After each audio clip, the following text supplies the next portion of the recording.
What's shaking booktube, my name's Cam, welcome back to another video. I'm doing something a bit different today.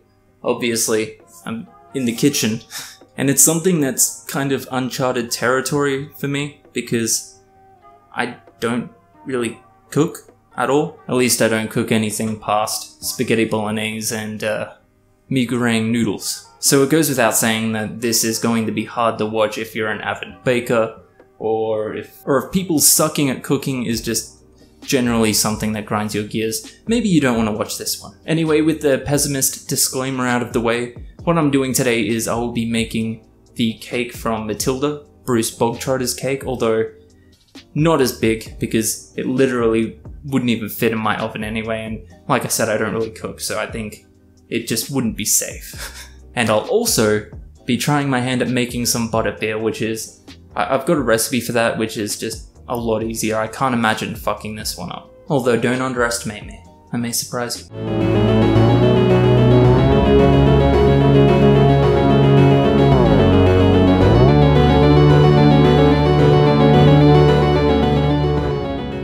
So we're in my kitchen today, and I'm gonna start with the cake. That way when the cake is in the oven doing its thing, I can make the Butterbeer. And the cake in Matilda it's like layered, but look, there's no way I'm gonna make a cake from scratch. That just ain't happening. So I got premix, and I couldn't find a premix for layered cake, so I got two, and I'm hoping I can just put them together.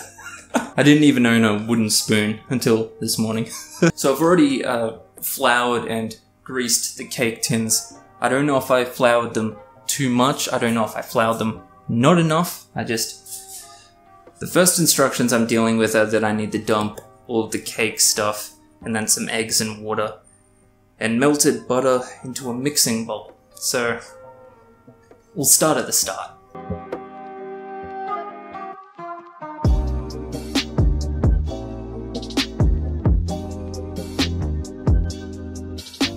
So the butter's just melting in the microwave now. I remember Matilda being one of the most memorable movies from my childhood, just how scary Principal Trunchbull was, and kind of the magic in the most literal sense of Matilda saving the day. I especially remember fondly the scene at the end when Miss Trunchbull's on the globe and Matilda's making it spin around, round, round. Fuck, I love that bit. In retrospect though, I guess it's kind of messed up, the bit where Principal Trunchbull grabs the girl by her pigtails and literally throws her, like launches her, and the girl nearly impales herself on that spiky fence. That's a weird thing to put in a kid's movie, right? So fun fact about Roald Dahl that I don't think many people know about, I think I talked about it briefly in my Badass Authors video, which I'll leave a card for, but basically Roald Dahl was a real life kind of James Bond. He was a British spy, and he was infamous for being a bit of a ladies' man. And I think at one point, if I remember correctly, he actually even managed to sleep with a princess, like a legitimate princess. Which just seems like a James Bond thing to do, you know?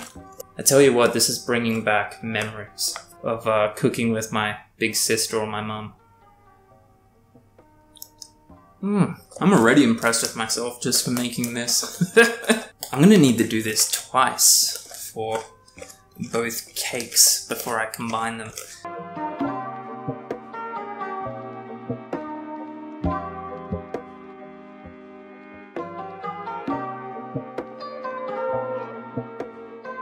Okay, so that's number one done, and the oven's already preheated to 180 degrees Celsius. So I want to put them in at the same time, so I'm going to quickly do the second one. So I'm mixing number two now. I would be interested to know which was the crowd favourite out of Willy Wonka, or Charlie and the Chocolate Factory, and Matilda. Which one of those would you say is your favourite?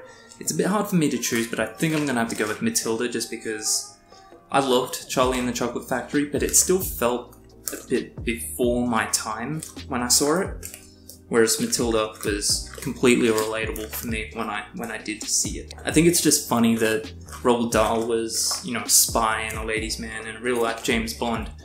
And you can just imagine that someone was like, yeah, he's pretty great, but is he intellectual? Is he creative? And then he goes and writes Matilda and Charlie and the Chocolate Factory and other books, of course.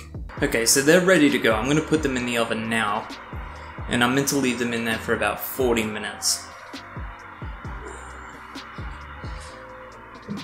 So we'll get back to that a bit later, but now we're moving on to the Butterbeer. I've got this big mug, which is literally like the size of my head, and trust me, I have a big head.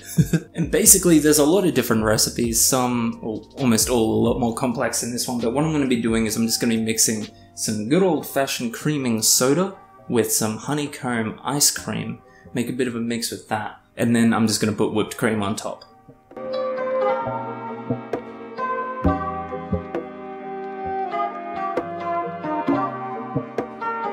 I'm confident I can do this one.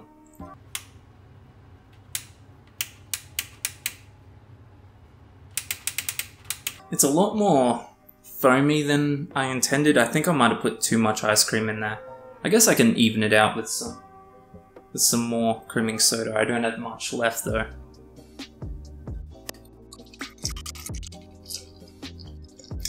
Looks more like banana milk than like beer, but that's okay. So I've got the whipped cream and I just realized something. I bought the blue whipped cream, which is gonna kind of kill the whole look, which is annoying, but oh well.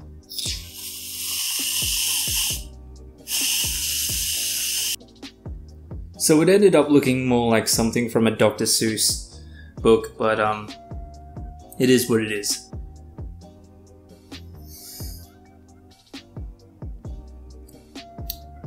For what it's worth, it tastes pretty damn good. You know, when people talk about their favorite Harry Potter character, the one name you don't hear a lot of them say, and it's a well-known character, and it's not an underrated character in any way, but he never seems to be the favorite, which is odd to me, and that's Hagrid. Because you think about it, Hagrid was Harry's first introduction to the magical world, and he was with him pretty much until the complete end.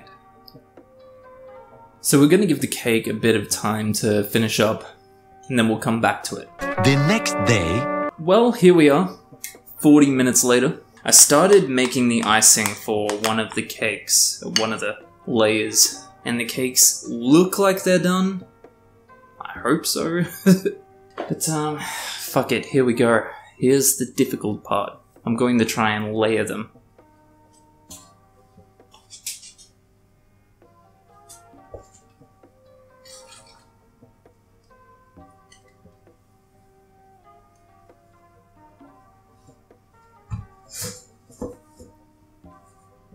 So it instantly broke in half. Good start.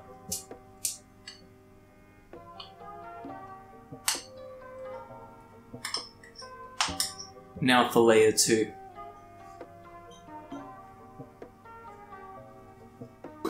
No, no, no, no.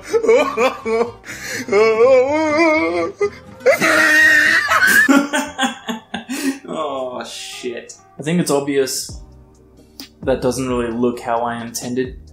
So I think what I was planning to do is put on a second layer of icing, but I think I'm just gonna go straight to the frosting.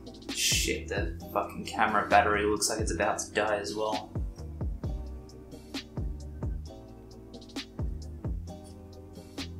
So look, the camera's about to die, so what I'm gonna do is I'm just gonna finish this and record the last bit of it on my phone.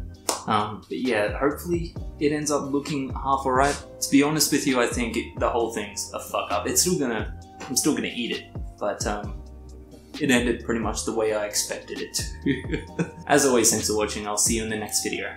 Catch ya.